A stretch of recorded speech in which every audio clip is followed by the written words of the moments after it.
it's a fun spot to be in. We work so hard.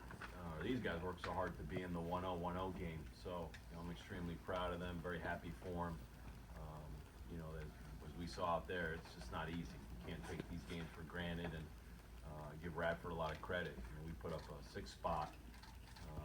Sometimes during the year teams fold, but Radford didn't. Obviously, coming back, put up a 4 spot, and really nobody does in the NCAAs. I mean, there's too much pride. Kids are having too much fun. There's no reason to quit. So, they answered and fought back, and then fortunately for us, we didn't panic. Didn't get too frustrated. Just kept playing the game, and extended the lead there. And so, again, I'm very proud of this group and happy to be in the 1-0 game. We're going to open to the players. Question for Jake. What that half inning after they had tied it up, what was said? What was the mood in the dugout?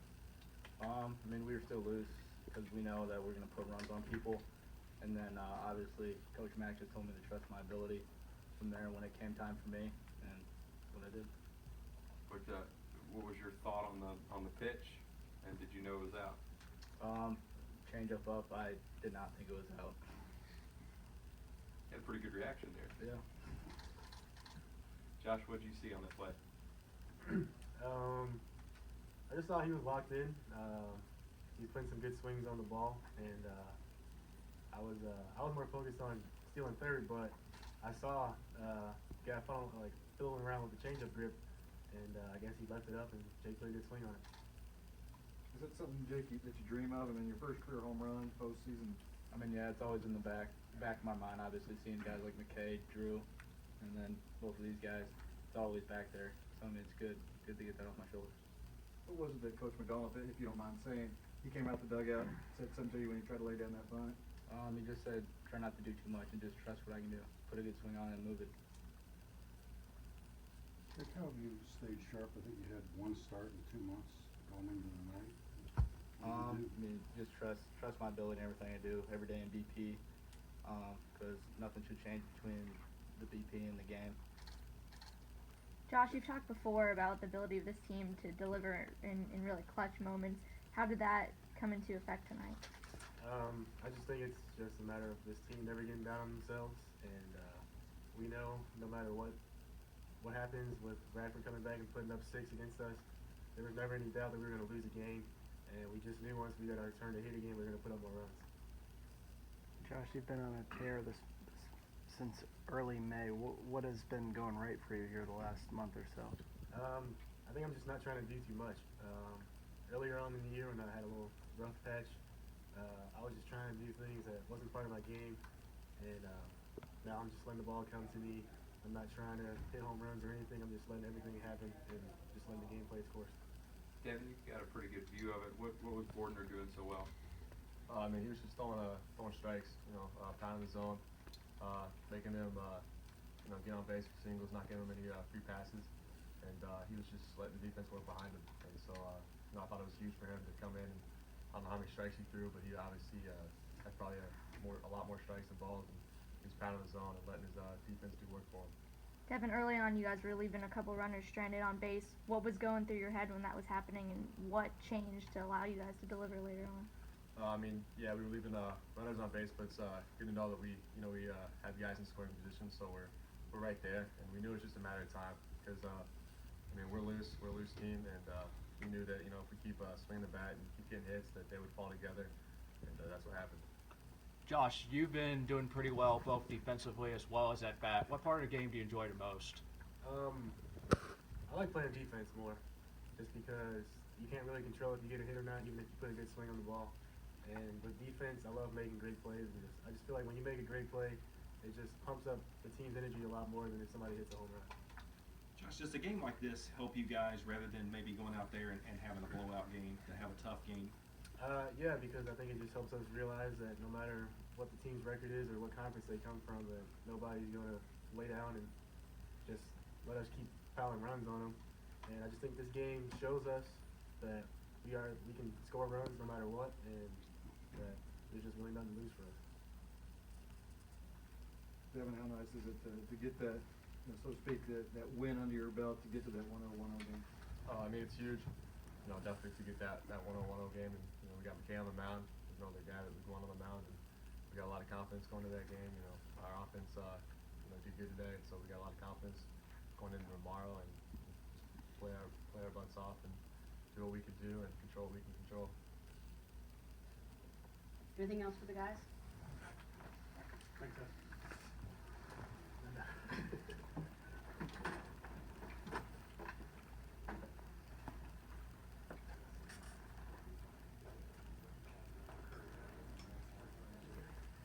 What did you see from your team when Radford came back and tied it up? Just competitiveness. We've been talking about kind of a warrior mentality and don't get so caught up on the score and results. Just choose energy, choose to play fast, choose to play hard. But I think our guys always do a good job of respecting the opponent and respecting the game in itself. I mean, it's just not an easy game. You can look across the country at scores and some people might be shocked by some of them, but I mean this is baseball. I mean there's as much parity in baseball as any sport out there. So just gotta go out there and compete, play hard, and it's not always going to go your way, but I always tell the kids I trust them, and they know that. You sometimes got to get them to trust their own ability, not press or try too hard. What does it say about your lineup when 7 of your 13 hits come from that 7, 8, 9 spot? I think it's the key. I mean, it's the key to being a really good club or a special club. It can't always be McKay and Ellis. It needs to be other guys. And I guess we had our 8 and 9 hole hitters sitting up here tonight. It's that competition within the program. Guys really push each other and helps them get better. It's the culture of being around really good players. I always tell people these are goal-oriented kids, and they got goals in the classroom, they got goals in the community, and they obviously have a lot of goals baseball-wise, whether it's individually trying to get ready for the next level, and of course they have goals as a team. So I think they really help each other, they feed off each other, they respect each other, and most important, I think they love each other. It's enjoyable for me seeing how much fun they have with each other and how much they care about each other. What went into the decision to get Snider into the lineup tonight? We don't get many opportunities to have the extra DH. McKay, rightfully so, he hogs it up when he pitches or when he doesn't play first. Fitch takes that spot, when we've caught Pinkham, maybe in that third game of a weekend series. So it seems like maybe one game a week where you'll have Fitch catching and McKay at first. We haven't had a ton of opportunities like that this year. And so, Levy was hot for a while, but then he was a little banged up going into the ACC tournament. So we knew he lost some game speed. That's why I tried to get him in at bat tonight. We've used Bomer and Wyatt, 2 big left-handed bats. But Jake's one of those guys that if you watch him take BP and you talk to our hitters, you understand this kid's gonna hit. Kind of like a Taberry and an Ellis, and when they were younger hitters, you just felt like these guys are gonna hit one day. You just don't know exactly when, but Snider's got one of those swings. I give his dad a lot of credit, man. Jake's grown up around the game. His dad's a phenomenal hitting coach, and you could tell. I think he's going to be a phenomenal college hitter. I've always felt that. So it's good to see him, have some success because, like he said, those kids work hard and they all kind of feed off of each other. And like I said, they just got to trust. They just got to trust their ability. Does McKay have the green light on the bases? Not necessarily. We have several signs. We have steel signs. We have green light signs. But I do enjoy older players in the program. Learn how to steal bases. Learn how to get good jumps. I talk a lot about the Chris Dominguez's and the Dan Burtons and older players that would steal 20 bases in a season because they spent time in this program, and we take a lot of pride in running the bases and getting good jumps, and that was a situation there. We're just trying to protect Drew. Drew's having a great at bat. You know, we're not trying to steal McKay because we necessarily think he's going to steal the base. It's more, let's protect the batter in the box because he's fouling off balls. You know they're trying to get him to chase a breaking ball. It would be a shame if he hits into a double play and we don't score a run right there. So at that point, we just said, let's take a chance and put McKay in motion, and it worked out. I don't love seeing him head first slide in the bases. I mean, that's not my. I've told him you're not allowed to head first slide into home. I think I've told him you're not allowed to head first slide into other bases, but I guess he got away with it tonight. Josh is hitting 400 since or close to it since like May 5th or something like that. What is it with him lately that, I mean, he's obviously still hit well all year, but lately he's been on a tear. Yeah, you see it. Guys go in and out.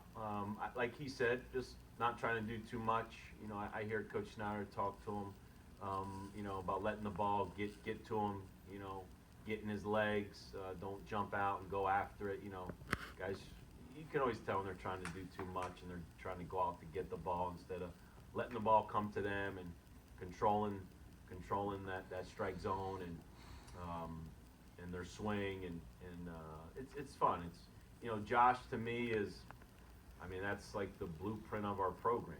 I mean, I just think Josh is the face of what we've been doing for 10 years. That I think Jake Snider and Tyler Fitzgerald and Levy and White and all those young hitters are going to be as good as Josh next year. It just takes time.